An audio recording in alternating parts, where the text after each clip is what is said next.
15 పేజీల నోట్ ఇచ్చారు చేసినామని ఇంకా నేనేం చెప్పాలి?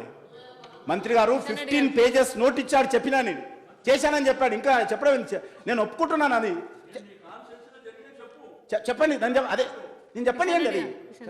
అధ్యక్ష, ఈరోజు రిలయన్స్, టాటా, అదేవిధంగా ఎయిర్టెల్ విపరీతంగా రోడ్డు దువ్వేస్తారు. అధ్యక్ష, ఒక బస్సులో దవ్వుతుంటే ప్రజలు అడ్డుకుంటే పోలీసులను పెట్టి ప్రజలను భయపెట్టించి ప్రైవేట్ కంపెనీలు హైదరాబాద్లో రోడ్డు తవ్వాల్సి, మా బస్తీలో రోడ్డు ఇవ్వద్దు అని చెప్పి అంటే అంబర్పేట పోలీస్ స్టేషన్ పరిధిలో పోలీసులను పెట్టి తవ్వించారు. అధ్యక్ష, నేను ఎందుకు అడుగుతున్నంటే, మనం ఒక రోడ్డు వేయాలంటే శ్రీనివాస్ యాదవ్ గారు ఎంత కష్టపడాలో తెలుసు, ఎన్నిసార్లు మనం ఆఫీసులో చుట్టూ తిరగాలో, ఎన్నిసార్లు అడగాలో తెలుసు ఒక రోడ్డు వేయాలంటే. అటువంటిది ఒక రోడ్డు తవ్వుతూ ఉంటే అధ్యక్ష, ఇటీవల నేను అధికారుల దృష్టికి తీసుకెళ్లాను, మంత్రి గారి దృష్టికి తీసుకెళ్లాను, ముఖ్యమంత్రి గారి దృష్టికి తీసుకెళ్లాను మీటింగ్లో. ఈ సభ సమక్షంలో సభలో కూడా చెప్పాను ఇట్లా రోడ్డు తవ్వుతున్నారని, తవ్వమని చెప్పారు. మొన్న రాత్రి అధ్యక్ష, నేను 2 రోజులు ఢిల్లీకి వెళ్తే రిలయన్స్ కంపెనీ 6 ట్రాక్టర్లను పెట్టి 6 ట్రాక్టర్లు కంప్రెషర్స్ పెట్టి మొత్తం బరకత్తుపూర్ రోడ్డు దువ్వేస్తే అధ్యక్ష కడుపు మండిపోతుంది మాకు. ఎవరి కోసం తవ్వుతున్నారు? ముందు నేనే ఒకటే చెప్పాను కండిషన్, పాత ప్యాచ్ వర్క్స్ ఏవైతే గతంలో తవ్విన రిలయన్స్ ఉన్నాయో అవి వేయండి. మీరు సంవత్సరం 2 సంవత్సరాల నుంచి వాటి వేయరు, కొత్త తవ్వుతున్నారు. నేను అనేది ముందు అవి వేయండి, పాత ప్యాచ్ వర్క్స్ తవ్విన తర్వాత కొత్త రోడ్లు తవ్వండి, నేను ఒప్పుకుంటా. పాత ఇవ్వరు, ఎవరు పట్టించుకోరు. ఆ లీస్ట్ తీసుకొని నేను ఆఫీస్లో చుట్టూ తిరగాల. నేను మీ ద్వారా మంత్రి గారికి ఇస్తున్నాను, మా దగ్గర ఎన్ని ప్యాచ్ వర్క్స్ ఉన్నాయో ఇస్తున్నాను. ఈ రకంగా అనేకమైనటువంటి వర్క్స్ అన్ని కూడా లీస్ట్ అన్ని కూడా పెండింగ్లో ఉంటే అవి తవ్వకుండా కొత్త అవి ప్యాచ్ వర్క్ చేయకుండా కొత్త అవుతున్నారు. తోత నన్ను అరెస్ట్ చేసి మున్సిపల్ ఆఫీసర్ తీసుకుపోతామన్నా, నేను మున్సిపల్ ఆఫీసర్ ధర్నా చేస్తే అరెస్ట్ చేసి ఇష్టారాజ్యంగా నా ఎంబడి ఉన్నోళ్ళని కొట్టి, కనీసం ఆఫీసర్స్ ఒక ఎమ్మెల్యే మున్సిపల్ ఆఫీస్ ముందు కూర్చుంటే ఒక్కడే ఎవరు లేరు, ఆ ఆఫీసర్స్ వచ్చి మాట్లాడే పరిస్థితి లేదు. ఇది జిహెచ్ఎంసీ పనితీరు, ఇది జిహెచ్ఎంసీ పనితీరుకి అడ్డం పడుతుంది. నేను ధర్నా చేస్తున్నా దక్షిణ బాధపడలేక, వేరే కారణం కాదు, రోడ్లు అందుతుంటే. ఇది ఈ రకంగా ప్రభుత్వం జిహెచ్ఎంసీ వ్యవహారమా, పద్ధత ఇది? ఇంకా దెబ్బలు ఉన్నాయి అధ్యక్ష, నాకు కూడా ఇంకా దెబ్బలు ఉన్నాయి ఇక్కడ. ఇది పరిస్థితి. నేను ఎవరి కోసం ఎవరికి వ్యతిరేకంగా చేయలేదు. రోడ్డు తవ్వొద్దు అన్నాను, పాత ప్యాచ్ వర్క్స్ చేయమన్నాను, లీస్ట్ ఇచ్చాను, అవి చెయ్యరు. పాత ప్యాచ్ వర్క్స్ పూర్తి చేయరు, కొత్త తవ్వుతారు. పొక్కలను పెట్టి రోడ్డు అంతా తవ్వుతుంటే బాధ అనిపిస్తుంది ఎవరికే కానీ. మొత్తం ఇప్పుడు చూడండి జంగల్లా ఉంటుంది ఆ తవ్విన రోడ్డు అంతా. ఆఫీసర్స్ ఎవరు అడిగినా నాకు తెలియదు అంటారు. అధ్యక్ష, ఈరోజు హైదరాబాద్లో అనేక రకాల సమస్యలు ఉన్నాయి. గాలి వస్తే కరెంటు పోతుంది, వర్షం వస్తే కరెంటు పోతుంది, దీని ట్రాఫిక్ అవుతుంది.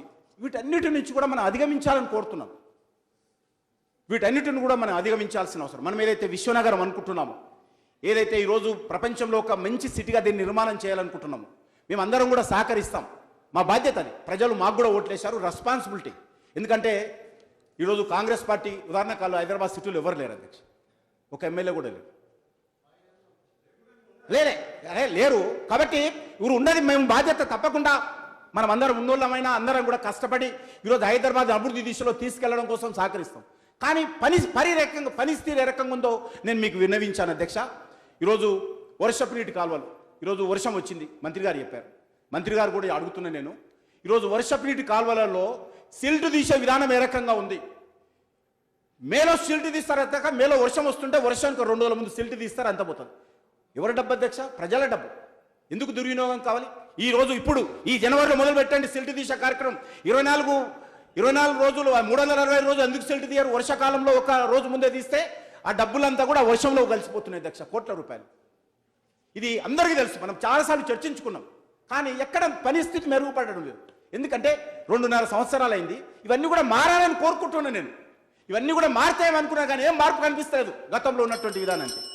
అదేవిధంగా అధ్యక్ష, ఈరోజు నిధుల కొరత, జిహెచ్ఎంసీ నిధుల కొరతతో నిద్రపోతా ఉంది. మరి మంత్రి గారేమో చాలా బాగా 21,000 నోట్ ఇచ్చాడు.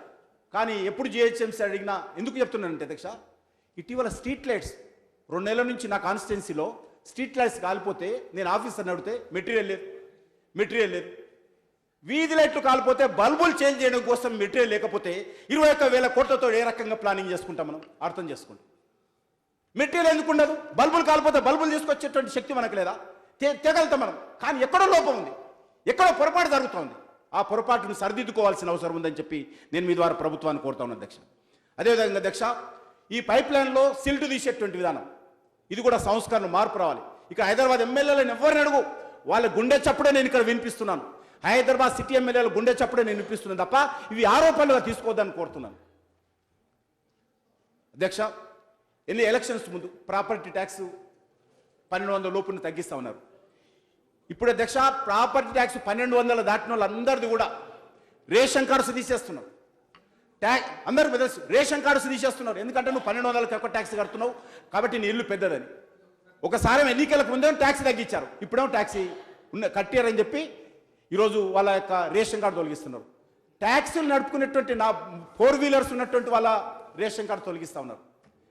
ఎవరైనా చిన్న చిన్న కాంట్రాక్టర్సు, చిన్న చిన్న వ్యక్తులు ఎవరి ఇండ్ల మీదనైతే మరి ఈరోజు ఈ యొక్క ట్రేడ్ లైసెన్స్ తీసుకుంటారో ఆ ట్రేడ్ లైసెన్స్ ఉన్నటువంటి ఇండ్ల మీద కమర్షియల్ ట్యాక్స్ వేస్తున్నారు. ఆ ఇల్లు కమర్షియలా కాదా తెలియదు, ఆ ఇంటి అడ్రస్ ఇచ్చినంత మాత్రాన. ఈ రకంగా అనేక విషయాలలో ఈ యొక్క సుమారు అధ్యక్ష చాలా రేషన్ కార్డ్స్ పైన జిహెచ్ఎంసీ కారణంగా, జిహెచ్ఎంసీ లీస్ట్ పంపిన కారణంగా అది మంత్రులకు తెలుసు. కాబట్టి ఆ రేషన్ కార్డ్స్ అన్ని కూడా పునరుద్ధరించాల్సిందిగా మీ ద్వారా నేను కోరుతా ఉన్నాను అధ్యక్ష.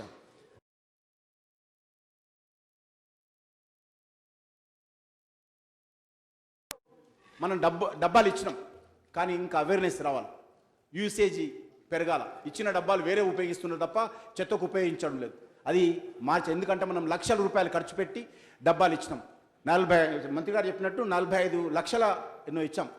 ఆ డబ్బాలన్నీ కూడా ఉపయోగించే విధంగా చూడాల్సినటువంటి అవసరం ఉందని చెప్పి మీ ద్వారా కోరుతున్నాను. అదేవిధంగా అధ్యక్ష, ఎల్ఆర్ఎస్, అదేవిధంగా బీఆర్ఎస్, ఇవి కూడా ఎందుకు బీఆర్ఎస్ ఇవ్వాల్సిన పరిస్థితి వస్తుంది? ఈరోజు ఎందుకు అనేక ఇళ్ళు కొలగొట్టాల్సిన పరిస్థితి వచ్చింది? ఎక్కడ లోపం ఉంది? ఎవరి కారణంగా ఇళ్ళని లేస్తా ఉన్నాయి, మళ్ళీ ఈరోజు కొలగొట్టాలా, లేకపోతే ఈరోజు రెగ్యులరైజ్ చేయాలా? పూర్తిగా అవినీతి ఏదైతే ఉన్నదో అధ్యక్ష, జిహెచ్ఎంసీలో అవినీతి పూర్తిగా ప్రక్షాళన చేయాల్సిన అవసరం ఉంది. అవినీతి ప్రక్షాళన చేయకుండా ప్రతిసారి ఇవ్వాల్సి వస్తాయి బీఆర్ఎస్, ఎల్ఆర్ఎస్. దీన్ని ఏ రకమైనటువంటి నిర్ణయాలు చేస్తున్నారో ప్రభుత్వం చెప్పాల్సిందిగా నేను మీ ద్వారా కోరుతా ఉన్నా అధ్యక్ష. అదేవిధంగా అధ్యక్ష, ఈరోజు గతంలో నేను మీరు చేస్తున్నాను. అదేవిధంగా అధ్యక్ష, కిషన్ రెడ్డి గారు ప్లీజ్ కన్క్లూడ్. మంత్రి గారు please resume your seat, please కూర్చో. కిషన్ రెడ్డి గారు మీరు మాట్లాడండి.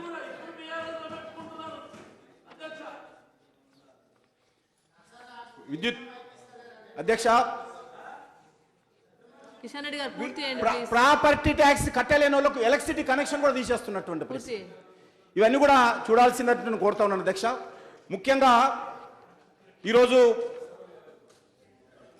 జిహెచ్ఎంసీ డబ్బులు స్నో పౌడర్కి ఎక్కువ వాడుతున్నారు అధ్యక్ష. జిహెచ్ఎంసీ డబ్బులు అభివృద్ధికి వాడాలా, ప్రజలు పన్నుల రూపంలో కట్టినటువంటి డబ్బును అభివృద్ధి కోసం వాడాలా, దానికి స్నో పౌడర్కి ఎక్కువ వాడుతున్నారు. ఇది మారాల్సినటువంటి అవసరం ఉంది. మౌలిక వసతుల కల్పన కోసం ఖర్చు పెట్టాల్సిన అవసరం ఉంది. ఆర్టీసీకి ఇచ్చారు అధ్యక్ష, నేను ఆర్టీసీకి ఇవ్వడం వ్యతిరేకించాను, కానీ గవర్నమెంట్ ఇవ్వాలి, జిహెచ్ఎంసీ ఎందుకు ఇవ్వాలి? ఈరోజు డబ్బులు ఉంటే కదా జిహెచ్ఎంసీ దగ్గర.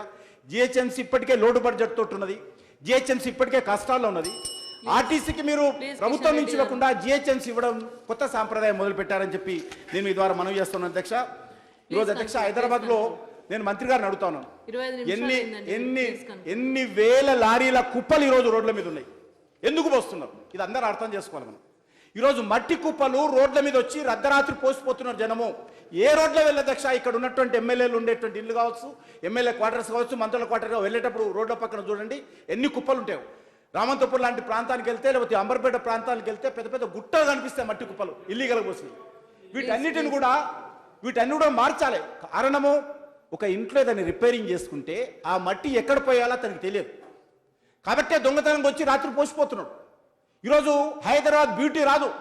హైదరాబాద్ బ్యూటీ రావాలంటే మట్టి కుప్పలు ఉండొద్దు. ఈరోజు కొత్త పార్కులు కడుతున్నామని చెప్పాడు. ఈరోజు నా కాన్స్టిట్యున్సీలో ఉన్న పార్కులు ఎండిపోతూ ఉన్నాయి చాలా కాన్స్టిట్యున్సీలో.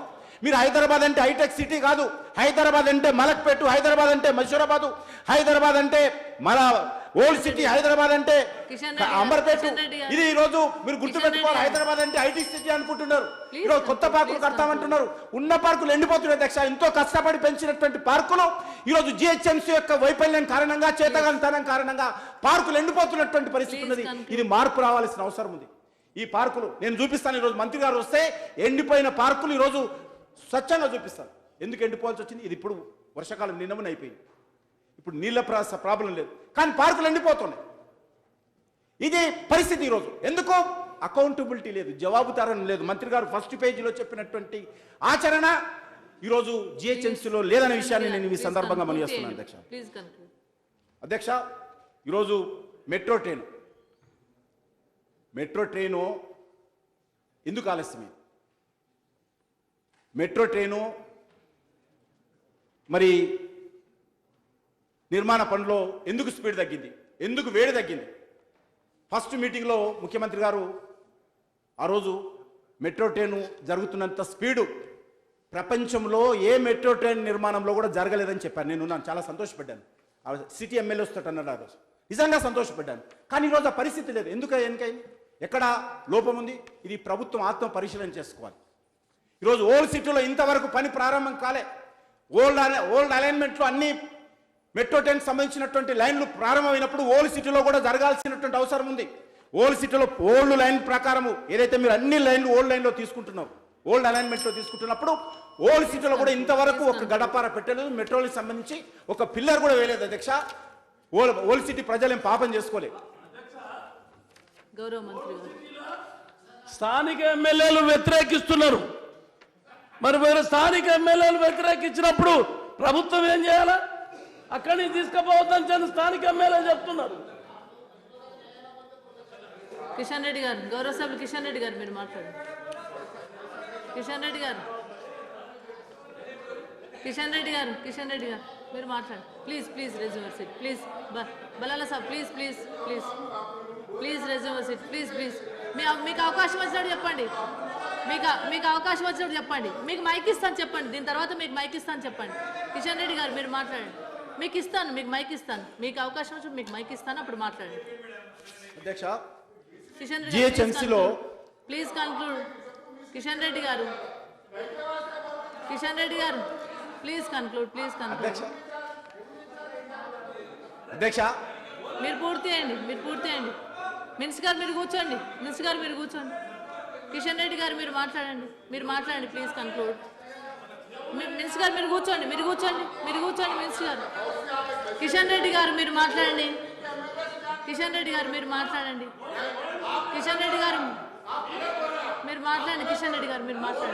అధ్యక్ష, ఈరోజు మెట్రో ట్రైను పాత అలైన్మెంట్ ప్రకారం ఓల్డ్ సిటీలో వేయాల్సిన అవసరం ఉంది. ఇది హైదరాబాద్ పాత నగర ప్రజల ఆకాంక్ష. ఇది ఖచ్చితంగా వేయాల్సిన అవసరం ఉందని చెప్పుకోడుతుంది అధ్యక్ష. అదేవిధంగా ఖాళీల భర్తీ విషయం కూడా చెప్పారు.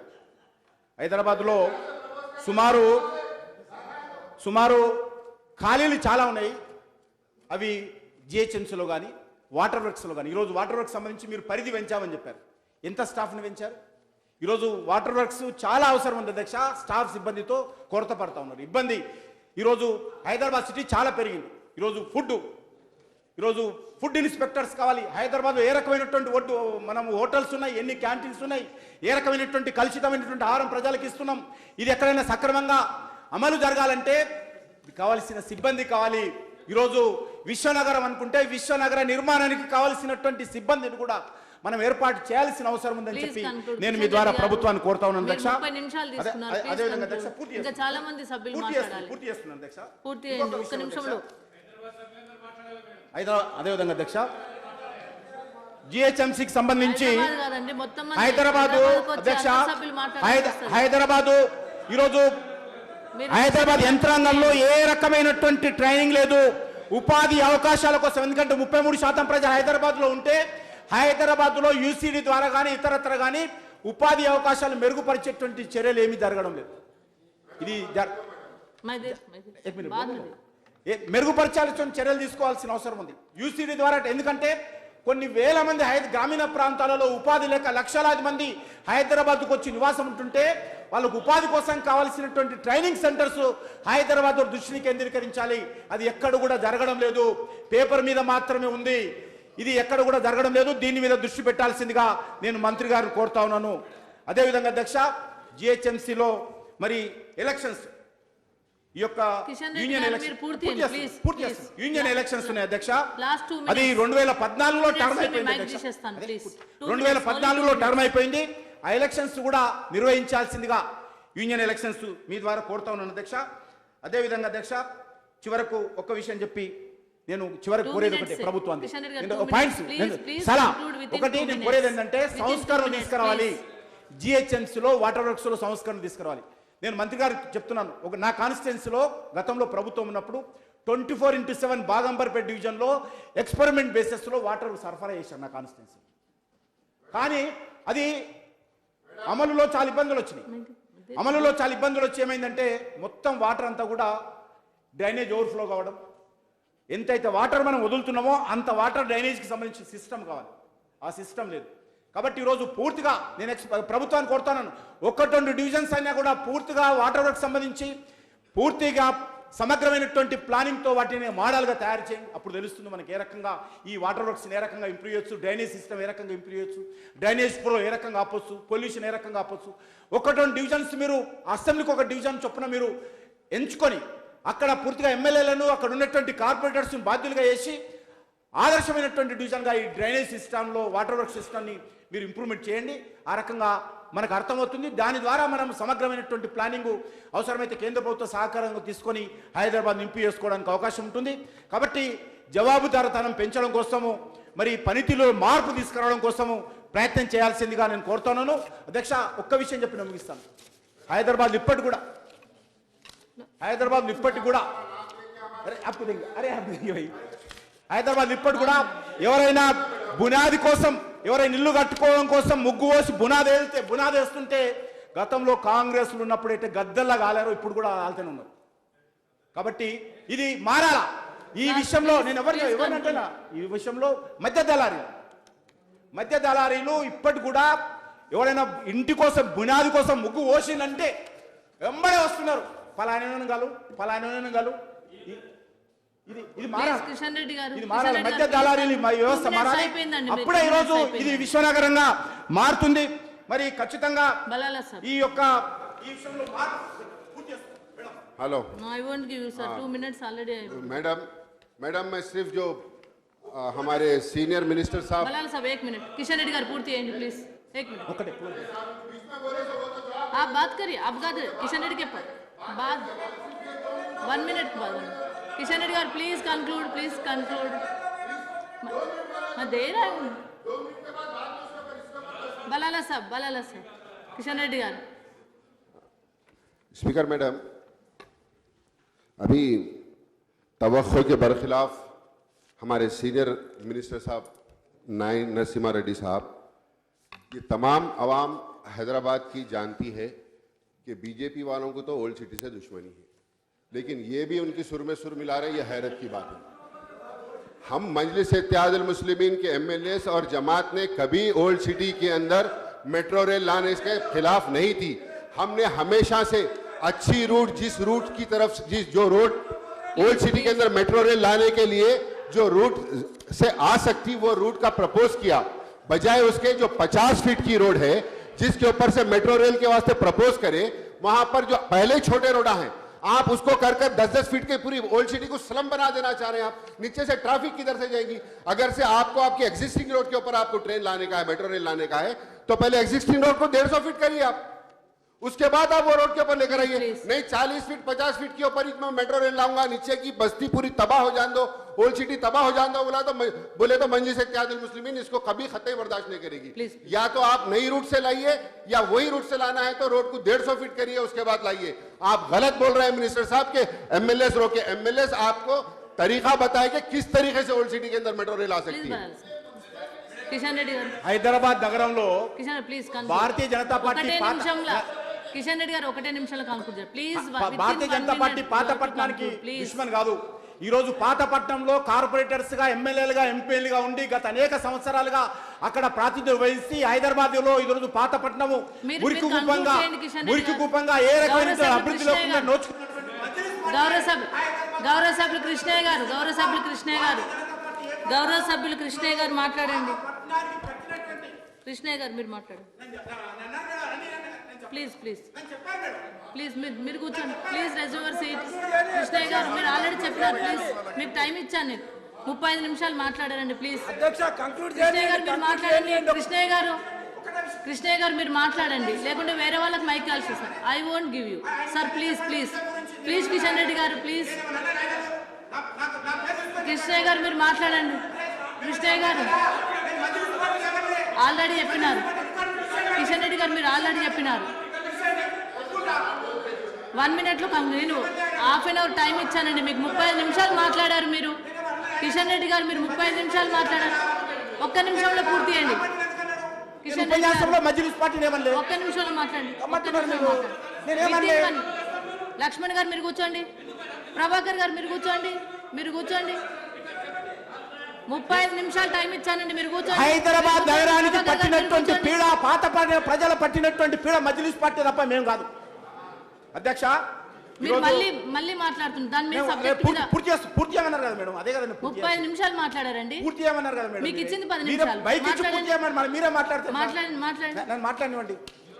నేను అనేది కోరేది అధ్యక్ష, ఈరోజు ఈ యొక్క హైదరాబాద్ నగరంలో మెరుగైనటువంటి పరిస్థితి రావాలంటే ఈ హైదరాబాద్ నగరాన్ని అన్ని రకాలుగా సంస్కరణలు చేయండి.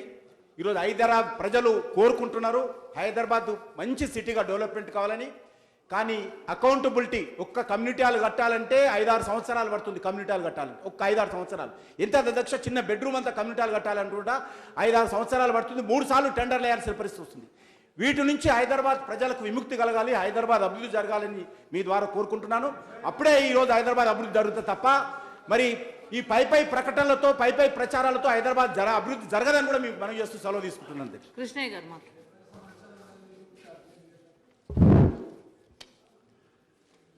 అధ్యక్ష, హైదరాబాదు విశ్వనగరంగా మార్చాలనే ప్రభుత్వ ఆలోచన మంచి ఆలోచన. అయితే కేవలము ఆచరణలో అమలులో దీనికి తగ్గటువంటి చర్యలు తీసుకోవాల్సినటువంటి అవసరం చాలా ఉంది. ఎందుకంటే ఇప్పుడు తరతరాలుగా వస్తున్నటువంటి ఈ వ్యవస్థ లోపల సమూలమైనటువంటి మార్పులు తీసుకురాకుండా వ్యవస్థను ప్రచారణం చేయలేం. మున్సిపల్ డిపార్ట్మెంట్ ఏదైతుందో అక్కడ పర్మిషన్లు ఇవ్వడం లోపల కానీ లేదా అధికారులను ప్రజలను వేధించడంలో ఉన్నటువంటి విధానంలో మార్పులు తీసుకురావాల్సినటువంటి అవసరం ఉంది. బిల్డింగ్ పర్మిషన్ కావాలంటే ప్రభుత్వం ఈ మధ్య కొత్త ఆలోచన చేస్తుంది. ఎంబడే సింగిల్ విండో సిస్టమ్ లోపల ఆన్లైన్ పద్ధతిలో. కానీ ఇంతవరకు ఎవరి మీద యాక్షన్ తీసుకోకపోవడం వల్ల అది ఇంకా వ్యవస్థీకృతమై ఉన్నటువంటి అవినీతి ఇంకా కొనసాగుతూనే ఉన్నది. అందుకే మొత్తం ప్రధానంగా బడ్జెట్ అలొకేషన్ లోపల, అదేవిధంగా మున్సిపల్ అధికారులు హౌసింగ్ పర్మిషన్ ఇచ్చే విధానం లోపల, అదేవిధంగా ప్రభుత్వ భూములు పరిరక్షించడం లోపల, ప్రజలకు పౌర సౌకర్యాలు మెరుగుపరచడం లోపల కొన్ని మార్పులు అవసరం ఉన్నాయి. ప్రధానంగా డబుల్ బెడ్రూమ్ విషయానికి వస్తే ప్రభుత్వము 1 లక్ష డబుల్ బెడ్రూమ్లు కట్టిస్తానని చెప్పి, ఎందుకంటే చెప్పిన విషయాలు పదే చెప్పకుండా కొత్త విషయాల మీద కొద్దిగా స్ట్రెచ్ చేద్దామని ఆలోచిస్తున్నా. డబుల్ బెడ్రూమ్లకు సంబంధించి ప్రభుత్వము ప్రత్యేక శ్రద్ధ తీసుకునే అవసరం ఉంది. హైదరాబాద్లో దాదాపు 4 లక్షల మందికి ఇల్లు లేనటువంటి వాళ్ళు ఉన్నారు. వీళ్ళందరికీ ఇల్లు ప్రభుత్వం అయితే 1 లక్ష మందికి హైదరాబాద్ మహానగరంలో ఇల్లు కట్టిస్తామని చెప్పి వాగ్దానం చేసింది. దీనికి సంబంధించిన భూముల కోసము ప్రభుత్వ భూములు దొరకలేవు కాబట్టి రైల్వే భూములు ఉన్నాయి, మిలిటరీ కాంటోన్మెంట్ భూములు ఉన్నాయి, ఫారెస్ట్కి సంబంధించిన భూముల మీద ముఖ్యమంత్రి గారు చొరవ తీసుకొని ఆ భూములను కొంత తీసుకొని అక్కడ కూడా డబుల్ బెడ్రూమ్లు కట్టడానికి ప్రభుత్వ భూములతో పాటు వాటిని కూడా తీసుకోవాలనేది నేను ఇక్కడ సూచిస్తున్నా. రెండవది, చాలా చెరువులు, ప్రభుత్వ చెరువులు నీళ్లు లేవు. ఇప్పుడు ఆ చెరువులు అవుట్డేటెడ్. మనం అట్లే కొనసాగిస్తే వాటిని భూ కబ్జాదారులు కబ్జా చేస్తారు, అమ్ముకుంటారు, ప్రభుత్వం మీద ఒత్తిడి తీసుకొస్తారు, మంత్రుల మీద ఒత్తిడి తీసుకొస్తారు, రకరకాలు చేస్తారు. అట్లాంటి నీళ్లు లేనటువంటి వాటర్ ట్యాంకులు ఏవైతున్నాయో చెరువులు, కుంటలు, వాటిని కూడా ప్రభుత్వం స్వాధీనం చేసుకొని అక్కడ కూడా డబుల్ బెడ్రూములు కానీ, పాఠశాలలు కానీ, హాస్టల్ కానీ కట్టినట్టయితే భూములను రక్షించుకున్న వాళ్ళం అవుతాం, ప్లస్ అవి ప్రభుత్వ ఉపయోగంలోకి వచ్చినట్టు అవుతాయి. కాబట్టి డబల్ బెడ్రూమ్ల విషయం లోపల ప్రభుత్వం ప్రత్యేక శ్రద్ధ తీసుకోవాలని చెప్పి ఈ సందర్భంగా నేను ప్రభుత్వానికి సూచిస్తున్నా. రెండవ విషయానికి వస్తే బడ్జెట్ కేటాయింపు లోపల ఒక్కొక్క డివిజన్కు అని డివిజన్కి ఇంత కేటాయింపు అని అంటున్నారు. ఆ పద్ధతి శాస్త్రీయంగా లేదు. బడ్జెట్ కేటాయింపు లోపల శాస్త్రీయత ఉండాలి. అవసరాన్ని, ఆవశ్యకతను బట్టి బడ్జెట్ కేటాయింపులు ఉండాలి. ఒక డివిజన్ ఎల్బీ నగర్లో అన్ని కొత్త డివిజన్లు ఎక్స్టెన్షన్ అవుతున్నాయి. అక్కడ కొత్త రోడ్డు కావాలి, కొత్త డ్రైనేజీలు కావాలి, కొత్త వాటర్ పైపులు కావాలి, బడ్జెట్ ఎక్కువ పడతాయి. ఇప్పుడు ఇక్కడ సిటీ, ఇక్కడ హైదరాబాద్, సికింద్రాబాద్ ఉందనుకో, ఎప్పటి నుంచో రోడ్లు ఉన్నాయి, డ్రైనేజ్ సిస్టమ్ ఉంది, వాటర్ సిస్టమ్ ఉంది. మళ్ళీ ఇక్కడ మీరు కొత్తగా మంజూరు చేస్తే వేసిన రోడ్లనే దొవ్వుతున్నారు, కాంట్రాక్టర్లు, అధికారులు కుమ్మక్కై ఆ డబ్బును తినేస్తున్నారు. ఇంకా పాత రోడ్లే మంచిగా ఉన్నాయి, కొత్త రోడ్లు వచ్చినాయి, ఇంకా రిపేర్కి వచ్చేస్తున్నాయి. యూనివర్సిటీకి వాకింగ్ పోయినప్పుడు చూసినా, మొన్న గతంలో వేసినటువంటి ఫుట్పాత్లు చాలా బలంగా ఉన్నాయి, మధ్యలో వేసిన ఫుట్పాత్లు మళ్ళీ పోయినాయి, మళ్ళీ రిపేర్కి వచ్చేసినాయి. ఈ విధంగా బడ్జెట్ కేటాయింపు లోపల శాస్త్రీయమైనటువంటి విధానం అంటే అవసరము, ఆవశ్యకత, నెసెసిటీని బట్టి బడ్జెట్ కేటాయించాలి తప్ప ఒకటేసారి బ్లాక్గా ప్రతి డివిజన్కి ఇంత బడ్జెట్ కేటాయిస్తాం, మీరు రోడ్లు వేసుకోండి, డ్రైనేజ్ చేసుకోండి అనడం వల్ల దానివల్ల బడ్జెట్ దుర్వినియోగం జరుగుతుంది. కాబట్టి డివిజన్ను ప్రతిపాదికగా, కార్పొరేట్లను ప్రతిపాదికగా, ఎమ్మెల్యేలను ప్రతిపాదిక తీసుకొని బడ్జెట్ కేటాయించే విధానాన్ని పక్కకు పెట్టి అవసరాన్ని బట్టి, ఆవశ్యకత ఏమేమి వర్కులు ఉన్నాయి, ఇప్పటికీ అవుట్స్కర్ట్ల సిటీలు అన్నీ కూడా డెవలప్ అవుతున్నాయి. ఉప్పల్ కానీ, ఎల్బీ నగర్ కానీ, కుత్బుల్లాపూర్, కుకుట్పల్లి, సిల్లింగంపల్లి, ఆ ఏరియాలో పౌర సమస్యలు చాలా ఉన్నాయి. డ్రైనేజ్ సమస్యలు కానీ, అనేకమైనటువంటి వాటర్ కొత్త కనెక్షన్లు, సీసీ రోడ్లు, బీటీ రోడ్లు, ఈ విధంగా ఎలక్ట్రిసిటీ స్తంభాలు కొత్తవి తీసుకొచ్చి లైనింగ్ ఇవ్వడం, లైట్లు కోసం స్తంభాలు వాకడం, ఈ సమస్యల మీద ప్రభుత్వం దృష్టి పెట్టాలి తప్ప అన్ని కార్పొరేషన్లకు, అన్ని డివిజన్లకు ఒకటే నమూనా బడ్జెట్ కేటాయిస్తామన్న అదే ఒక ఫార్ములా, మూస ఫార్ములా పెట్టడం వల్ల చాలా అభివృద్ధి కార్యక్రమాలు కొత్త కాలనీలకు, కొత్త ఏరియాలకు దెబ్బతింటున్నాయి. ఎల్బీ నగర్ ఏరియాలో ఇప్పటికీ చాలా కాలనీలకు వాటర్ లేదు, ప్లస్ డ్రైనేజ్ సిస్టమ్ లేదు, అదేవిధంగా రోడ్లు, సీసీ రోడ్లు మంజూరు కావడం లేదు. ఈ విధమైనటువంటి ఇబ్బందులు వస్తున్నాయి. కాబట్టి దీని మీద ప్రభుత్వము హైదరాబాద్ విషయంలో ప్రత్యేక శ్రద్ధ తీసుకుని అనేక చర్యలు తీసుకోవాలని మంత్రి గారు చెప్పారు. అందుకు మేము హర్షిస్తున్నాం. అయితే ఇదే పద్ధతిలో, మూస పద్ధతిలో కాకుండా ఈ ఒక ప్రత్యేక పద్ధతిని ప్రవేశపెట్టాలని చెప్పి ఈ సందర్భంగా అవసరాలను, ఆవశ్యకతను బట్టి బడ్జెట్ కేటాయించాలని నేను సూచిస్తున్నా. ఇక రెండో విషయానికి వస్తే ప్రభుత్వం ఈ మధ్య గోడ మీద రాతలు, ఇది ప్రజాస్వామ్య వ్యవస్థ. రాజ్యాంగం లోపల మనకు అనేకమైనటువంటి ఫండమెంటల్ రైట్స్ ఉన్నాయి. స్వేచ్ఛ, సభ హక్కు, మనకున్నటువంటి భావ స్వాతంత్రం హక్కు, అనేక హక్కులు ఉన్నాయి. కానీ గోడల మీద రాతలు నిషేధిస్తాం, ఫ్లెక్సీలు నిషేధిస్తాం అనేది ఇది రాజ్యాంగాన్ని, ప్రజాస్వామ్య స్ఫూర్తిని పరిహసించడమే అవుతుంది. కాబట్టి దాన్ని ఇంకొకసారి రీథింకింగ్ చేయాలని చెప్పి ప్రభుత్వానికి, ఎందుకంటే ఇప్పుడున్నది ఉద్యమ పార్టీ, ఉద్యమ ప్రభుత్వం, ఉద్యమాలతో వచ్చినటువంటి ప్రభుత్వం. ప్రజలు అనేక మంది సామాజిక న్యాయం కోసం, ప్రజా సంఘాలు, రాజకీయ పార్టీలు తమ అభిప్రాయాలను, తమ యొక్క సిద్ధాంతాలను వివిధ మార్గాల్లో ప్రచారం చేస్తారు. డబ్బు లేని వాళ్ళందరూ గోడల మీద రాస్తారు, వాల్ పోస్టర్లు పెడతారు, కరపత్రాలు వంచుతారు, ఈ ఫ్లెక్సీలు పెడతారు. వాటిని హైదరాబాద్ సుందరీకరణకు అది ఏమాత్రం కూడా భంగం కలగజేయదు. ఇప్పుడు ఎందుకంటే షాప్ మీద రాస్తాడు, లేకపోతే రైల్వే బోర్డు కూడా రాస్తాడు. దాని సుందరీకరణకు ఏమైనా దెబ్బ అవుతుందా? సుందరీకరణకు దెబ్బ తగిలేటటువంటి ఏమైనా ఉంటే అటువంటి వాటి మీద నిషేధం పెడదాం. కానీ భావ వ్యక్తీకరణను, సిద్ధాంతాలను, ప్రజల యొక్క సామాజిక న్యాయం కోసం పోరాడే భావాలను ప్రచారం చేసినప్పుడు మనము దీని మీద నిషేధించడం అంటే ప్రజల గొంతు నొక్కడము, ప్రజాస్వామ్యాన్ని నిషేధించడమే అవుతుంది తప్ప ఇంకోటి కాదని చెప్పి కూడా ఈ సందర్భంగా నేను ప్రభుత్వానికి విజ్ఞప్తి చేస్తున్నా. అందుకే ఈ ఆలోచనను విరమించుకోవాలని కూడా ఆలోచన విరమించుకొని కావలిస్తే కొన్ని మోడాలిటీస్ను అడ్డగోలు ఇవ్వకుండా కొన్ని మోడాలిటీస్ను ప్రవేశపెడితే హైదరాబాద్ సుందరీకరణకు సంబంధించి అందరం కోఆపరేట్ చేస్తాం. కాబట్టి ఈ విషయంలో ప్రభుత్వం పునరాలోచించాలని చెప్పి నేను మనవి చేస్తున్నా. ఇక హైదరాబాద్ విషయం లోపల ఇంకా కొంత ట్రాఫిక్ పోలీసులు కానీ మున్సిపల్ అధికారులు కానీ ఫుట్పాత్ల మీద డబ్బాలు ఉన్నాయి, ఫోన్ డబ్బాలు ఉన్నాయి, కూరగాయల డబ్బాలు ఉన్నాయి అని చిన్న చిన్న బతుకు తెరువు కోసం పెట్టేటోళ్ళ బతుకుల మీద కొట్టేటటువంటి ఘట్టాలు అనేకం వెలుగులోకి వస్తున్నాయి. అందుకే ఒక 20 ఏళ్ల నుంచి ఒకటి ఫుట్పాత్ మీద కూరగాయల డబ్బా తోపుడు బండి పెట్టుకున్నాడు. 20 ఏళ్ల నుంచి బతుకుతున్నారు. ఈ రోజు ఆడ తోపుడు బండి పెట్టొద్దు, కూరగాయల బండి పెట్టొద్దు, ఫోన్ డబ్బా పెట్టొద్దు అని కొత్తగా అధికారులు వేధిస్తుంటే వాళ్ళందరూ ఆత్మహత్య చేసుకోవడానికి ప్రయత్నం చేశారు.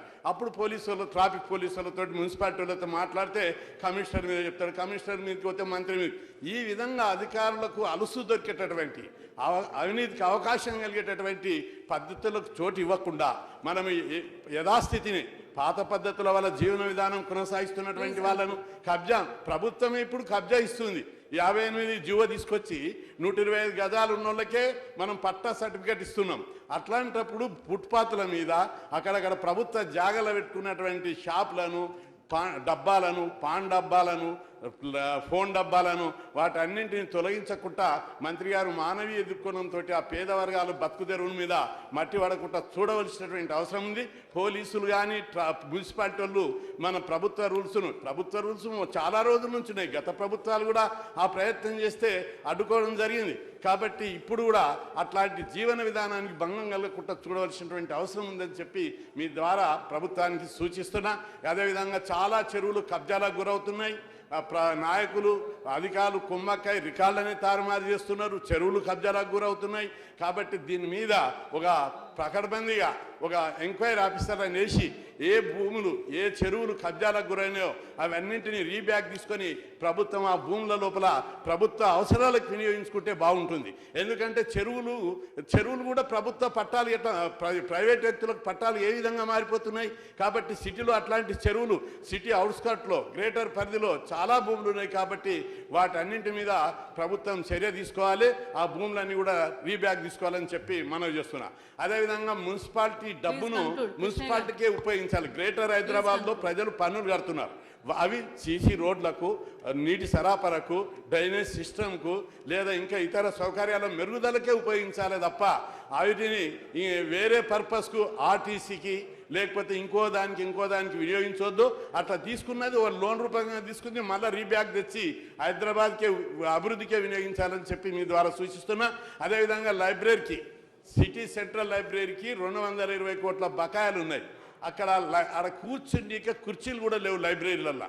కానీ వాళ్ళకి డబ్బులు ఇవ్వకుండా వేరే పర్పస్లా మనం ఫండ్స్ అన్ని కూడా డైవర్ట్ చేస్తున్నారు. అందుకే సిటీ సెంట్రల్ లైబ్రరీకి ఇచ్చేటటువంటి బకాయిలు ఎన్ని అవుతున్నాయో మున్సిపాలిటీ నుంచి వాటన్నింటిని కిరాయించి లైబ్రరీ వ్యవస్థను కూడా బాగా బలోపేతం చేయవలసిన అవసరం ఉంది. ఎందుకంటే చాలామంది పేదవాళ్ళందరికీ లైబ్రరీ అంటే ఒక ఆధునిక దేవాలయం. అక్కడ పేద విద్యార్థులందరూ వచ్చి చదువుకుంటారు. కాంపిటేటివ్ ఎగ్జామ్స్కు లేదా క్లాస్ ఎగ్జామ్స్కు సంబంధించిన బుక్స్ ఉంటాయి. కాబట్టి లైబ్రరీలను మరింత బలోపేతం చేయాలంటే మున్సిపల్ వాళ్ళు ఇవ్వవలసిన డబ్బులను సిటీ గ్రంథాలయ సంస్థకి ఇవ్వాలని చెప్పి ఈ సందర్భంగా మీ ద్వారా ప్రభుత్వానికి నేను సూచిస్తున్నా. అదేవిధంగా కృష్ణ గారు ప్లీజ్ కన్క్లూడ్. సరే, అదేవిధంగా ఇంకొకటి, మనము ఈ ఊడ్చే విధానం లోపల ర్యాంకీ అనే సంస్థ మిషన్లు పెట్టి ఊడుస్తుంది. ఆ సంస్థ వద్దని గతంలో మన ప్రభుత్వమే అధికారంలో లేనప్పుడు చెప్పారు. గత ప్రభుత్వం మీద కూడా మనం ఒత్తిడి తీసుకొచ్చాం. మళ్ళీ అదే సంస్థకు ఈరోజు పనులు అప్పచెప్తున్నారు.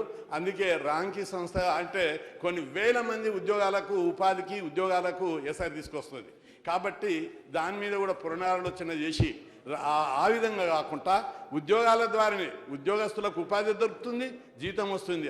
ఆ డబ్బునే ఇక్కడ డైవర్ట్ చేస్తే అనేక మంది మన ప్రజలకు, మన వర్గాలకి ఉపాధి కల్పించిన వాళ్ళం అవుతాం. కాబట్టి ఆ దిశగా ర్యాంకీ సంస్థకు పనులు ఇవ్వకుండా దాన్ని నిషేధించాలని చెప్పి నేను మనవి చేస్తున్నా.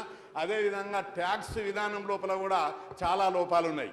ఎల్బీ నగర్ ఏ రేటు ఉందంటే ట్యాక్స్ కట్టడం లోపల బంజారా హిల్స్, జూబ్లీ హిల్స్లో ఏ రేటు ఉన్నదో ఎల్బీ నగర్ కూడా అదే రేటు ఉంది. కాబట్టి ఏరియా యొక్క ప్రాధాన్యతను బట్టి, ఏరియా యొక్క భూముల రేట్లను, ఆ లొకాలిటీని బట్టి రేట్ల నిర్ణయం లోపల ఒక శాస్త్రీయమైనటువంటి విధానం ఉండాలి. ఆ విధానం కాకుండా మూస పద్ధతిలో అక్కడ ఎట్లుందో ఇక్కడ ఏదో ఒక పొరపాటు అధికారులు చేసిన పొరపాటు వల్ల ఓసారి పడుతుంది. దాన్ని సరిచేసుకునేటటువంటి పద్ధతిని అవలంబించినట్టయితే బాగుంటుంది. ఎల్బీ నగర్లో 30,000 గజం, బంజారా హిల్స్ జూబ్లీ హిల్స్లో ₹1,00,000 గజం. మరి తేడా లేదా? అక్కడ భూముల వాల్యూ లోపలనే తేడా ఉంది. మరి ట్యాక్స్ లోపల మాత్రం తేడా లేకుండా ఉండడం అనేది సరైన విధానం కాదు. అందుకే ట్యాక్స్ లోపల ఆచరణాత్మకమైనటువంటి లేదా ప్రాక్టికల్ అప్రోచ్ ఉండే విధానాన్ని అవలంబించాలి. ప్రాధాన్యత లేనటువంటి లేదా అంత రేట్ లేనటువంటి భూములు ఉన్న చోట ట్యాక్స్ విధానంలో తగ్గించాలని చెప్పి మనం చేస్తున్నా. అదేవిధంగా ఇండ్లు కట్టేటప్పుడు కూడా మనము అందరికీ ఈ మన మున్సిపల్ అధికారులు కొద్దిగా వేధిస్తున్నారు. ఏంటిదంటే ట్యాక్స్ వాళ్ళకు అనుకూలమైన వ్యక్తులు లేదా తమకు అనుకూలించినట్టు విధానం ఉంటే ఏం చేస్తున్నారంటే ఈ లెక్క పెట్టిన రోజు నుంచి ట్యాక్స్ వేస్తారు, లేకపోతే 3 ఏళ్ల నుంచి ట్యాక్స్ చేస్తారు. అదొకటి. రెండవది, పర్మిషన్లు ఇచ్చేటప్పుడు కూడా 250-300 గజాల వరకు తక్కువ ట్యాక్స్ ఉండేటట్టు, ఆ పైన ఉన్నటువంటి వాళ్ళకి ఎక్కువ ట్యాక్స్. ఎందుకంటే ఓన్ హౌస్ కట్టుకునే వాళ్ళు, మధ్యతరగతి బిలో లోయర్ క్లాస్ వాళ్ళకు పన్ను కట్టే విధానం లోపల ఇంటి పన్ను లేదా ప్రాపర్టీ ట్యాక్స్ను తక్కువ ఇస్తే బాగుంటుంది. కాబట్టి 300 గజాల వరకు తక్కువ పన్నును, అంతకంటే ఎక్కువ ఉంటే ఎక్కువ పన్ను వేసేటటువంటి విధానం కూడా మున్సిపల్ విధానంలో మార్పులు తీసుకురావాలని మీ ద్వారా ప్రభుత్వానికి నేను సూచిస్తున్నాను. గౌరవ సభ్యులు వివేకానంద.